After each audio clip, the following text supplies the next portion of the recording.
Hello, welcome back to concept of chemistry. आज हम लोग का टॉपिक होगा रिएक्शन मैकेनिज़्म। रिएक्शन मैकेनिज़्म हम स्टार्ट करने जा रहे हैं। मेरा क्लास 12 से अल्काइल हैलाइड स्टार्ट करने का बात था, मगर क्या है, मैं ऑर्गेनिक स्टार्ट करने जा रहा हूँ। और ऑर्गेनिक स्टार्ट में ध्यान रखना कि बहुत सारे एप्लीकेशंस आएंगे रेजोनेंस का, साथ ही साथ स्टेबिलिटी का। ठीक है, अब कार्बन के स्टेबिलिटी के बारे में अगर बात कर रहे हो तो कार्बन के स्टेबिलिटी के बारे में अगर बात कर रहे हो तो इस चीज़ का ध्यान रहे कि कार्बन के स्टेबिलिटी के बारे में अगर डिस्कस करते हैं तो उसमें बहुत सारे फैक्टर्स होते हैं जो कार्बन को स्टेबलाइज करते हैं। ठीक है, जो कार्बन को स्टेबिलिटी लाने के लिए बहुत सारे इफेक्ट का, क्या क्या इफेक्ट था आप जानते हो, क्लास 11 में पढ़े हो। इंडक्टिव इफेक्ट, ठीक है, रेजोनेंस भी है, मेसोमेरिक इफेक्ट भी है, हाइपर कंजुगेशन भी है। ये 4 ऐसे टॉपिक है जो क्या करेंगे, पूरे कार्बन का स्टेबिलिटी के ऊपर में डिपेंड है।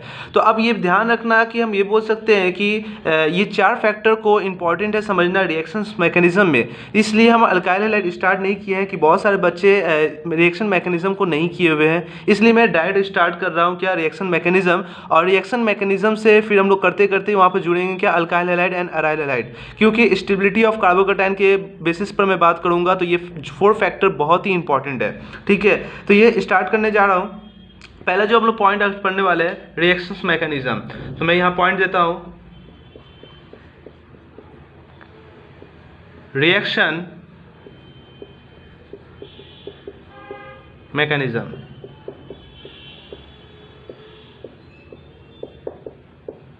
ठीक है, ये रिएक्शन मैकेनिज्म आपको देखना है, बहुत ही इंपॉर्टेंट है। ठीक है, अगर आपको ऑर्गेनिक स्ट्रॉन्ग करना है तो इस रिएक्शन मैकेनिज्म को बहुत अच्छे से पढ़ना होगा, इसके एप्लीकेशन को समझना होगा।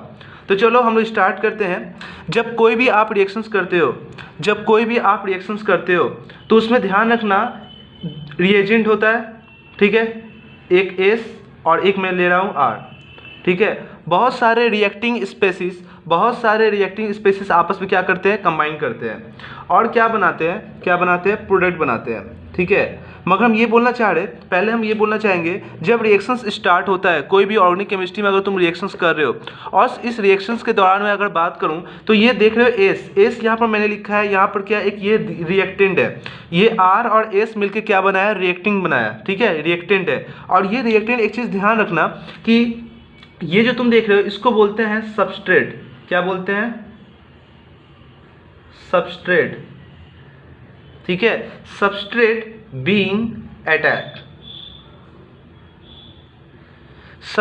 बीइंग अटैक मतलब क्या होगा, हम ये बोलना चाह रहे हैं कि ये क्या कराता है, अपने ऊपर किसका, R को अटैक करवाता है। ये R क्या है, ये ध्यान रखना, ये R मेरा है, ये भी रिएजेंट है। क्या है, रिएजेंट। ये रिएजेंट अटैक करता है। तो अगर ऑर्गेनिक केमिस्ट्री में अगर ध्यान रखना है कि ये क्या करता है कि यहाँ पर तुम देख रहे हो ये रिएजेंट क्या करता है, सबस्ट्रेट के ऊपर में अटैक करता है। तो एक चीज़ का ध्यान है, ये रिएजेंट जब सबस्ट्रेट के ऊपर अटैक कर रहा है तो हम कौन बोलते हैं, कौन अटैक करवा रहा है, सबस्ट्रेट अटैक करवा रहा है। और कौन अटैक कर रहा है, एक रिएजेंट अटैक कर रहा है। तो ध्यान रखना है, हम क्या बोले, जिस पर अटैक होता है उसको बोलते हैं सबस्ट्रेट बीइंग अटैक, या डायरेक्ट सबस्ट्रेट बोल दो। और अगर जो अटैक कर रहा है सबस्ट्रेट के ऊपर में उसको बोलते हैं रिएजेंट। ओके, ये ध्यान रखना। अब क्या होगा, रिएक्शन स्टार्ट हो रहा है। जब ये रिएक्शन स्टार्ट हो रहा है तो ये रिएजेंट सबस्ट्रेट के ऊपर अटैक कर रहा है और रिएक्शंस को आगे बढ़ा रहा है। अब अगर बात करते हो तो ध्यान रखना कि ये रिएजेंट जो देख रहे हो ये 2 टाइप्स का होता है। ये रिएजेंट जो ब्रेक होता है ना, 2 टाइप्स का होता है रिएजेंट। वो कैसा होता है, ध्यान रखना, ये रिएजेंट, पहला रिएजेंट जो होता है इसको बोलते हैं इलेक्ट्रोफाइल। क्या बोलते हैं, इलेक्ट्रोफाइल। ठीक है, इलेक्ट्रोफाइल। और यहाँ पर तुम देख रहे हो एक और होता है, इसको बोलते हैं न्यूक्लियोफाइल।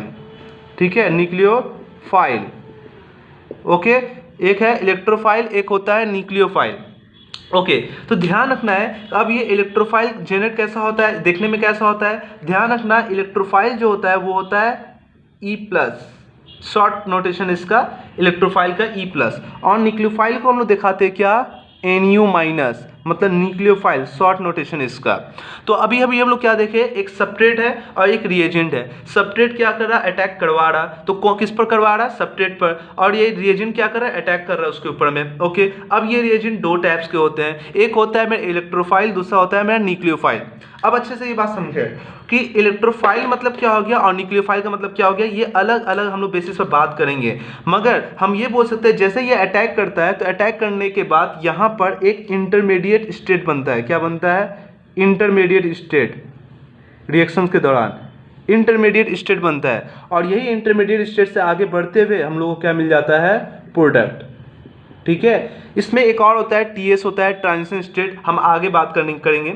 मगर फिलहाल हम क्या बोल रहे हैं कि एक सबस्ट्रेट होता है, रिएजेंट उसके ऊपर अटैक करता है। रिएजेंट दो टाइप का होता है, एक इलेक्ट्रोफाइल, एक होता है न्यूक्लियोफाइल। इस पर हम लोग बात करेंगे अच्छे से।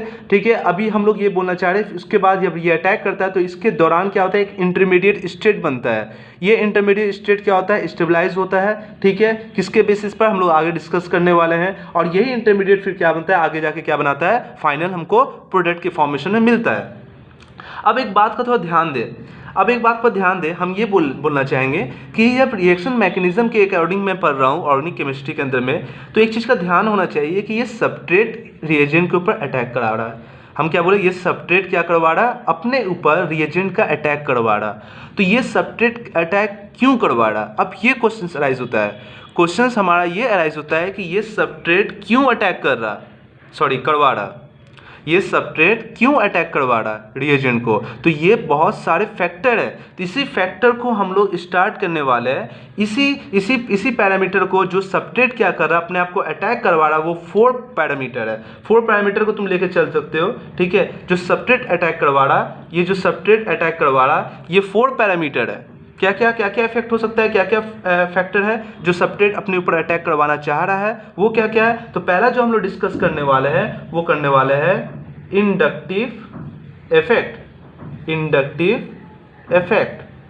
यही इफेक्ट है, पहला इफेक्ट हम बात करने जा रहे हैं, इंडक्टिव इफेक्ट। इंडक्टिव इफेक्ट के अकॉर्डिंग ये सबस्ट्रेट क्या कर रहा, अपने ऊपर रिएजेंट का अटैक करवा रहा।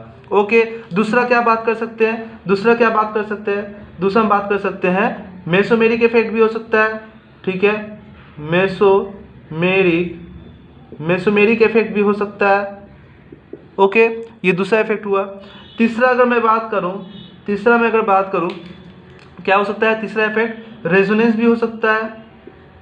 ठीक है, रेजोनेंस, बात में क्या बोल रहे हैं, तो ये रेजोनेंस भी हो सकता है, ये ध्यान रखना। तो अभी भी हम लोग क्या बोले कि अगर ये सबस्ट्रेट अटैक करवा रहा है तो ये अटैक करवाने का मतलब क्या है, पहला क्या होगा, इंडक्टिव इफेक्ट होगा।